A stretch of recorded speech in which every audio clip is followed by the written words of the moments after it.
and I'm just here to do a little bit to try to maybe motivate some people. I can't tell you the difference in the opportunities that I see out there. I mean, it is night and day. You're changing lives by keeping these schools open. There's no question that you're changing lives. I see it. I see the highs and lows of what goes on out there, what's available to young people, what some young people have to go through this day and age. I drop my daughter off at Mercy Montessori every day, and she has no idea how good she's got it. With small classrooms, small student-to-teacher ratio, all the things that the CISE schools have, to where they're not only they're getting educated, they have somebody that loves them, that cares about them, and it makes a huge difference, because they all may not have that at home.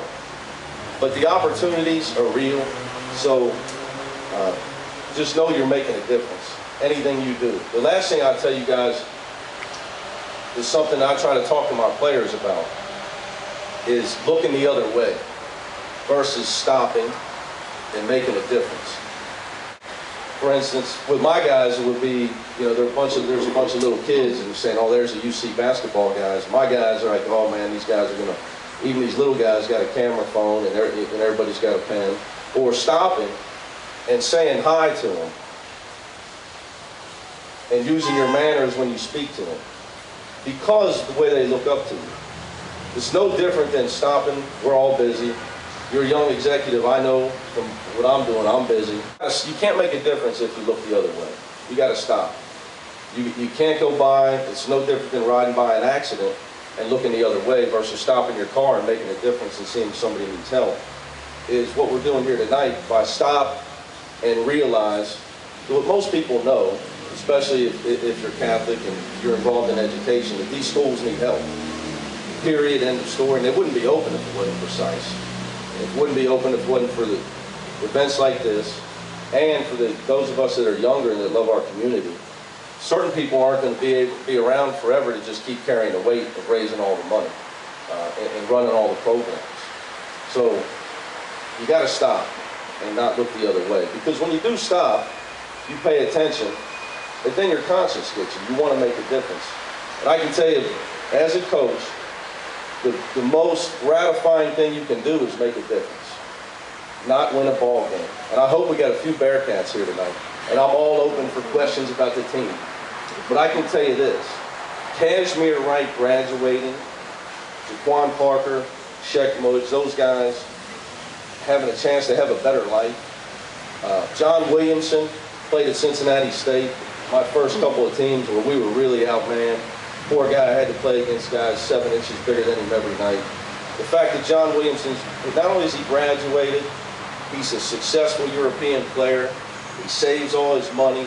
He doesn't buy cars and homes. He doesn't do anything without calling me. Then I call somebody else because I don't know what I'm doing either. And that he's successful in his life, and he's a great young person, means way more for me than winning a game. Now I got to win games or I don't get to have any more players. But any coach would tell you that. My father was a high school coach. So when you can make a difference in somebody's life, it's huge. And just know, whether you go coach these teams or you get close to kids, keeping them schools open makes a huge difference for our community. It makes a huge, huge difference. So don't look the other way. Stop. And the more you stop, the more difference you're going to make. And what I would tell you is the better you're going to feel about yourself.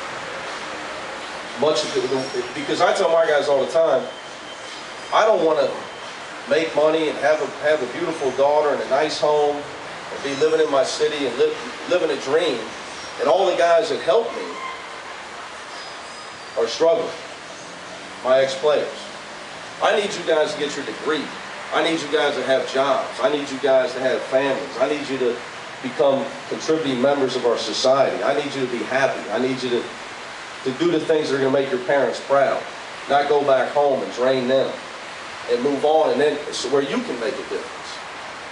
And when that happens, it's way, way more important than winning games. But that's not going to happen if I don't stop.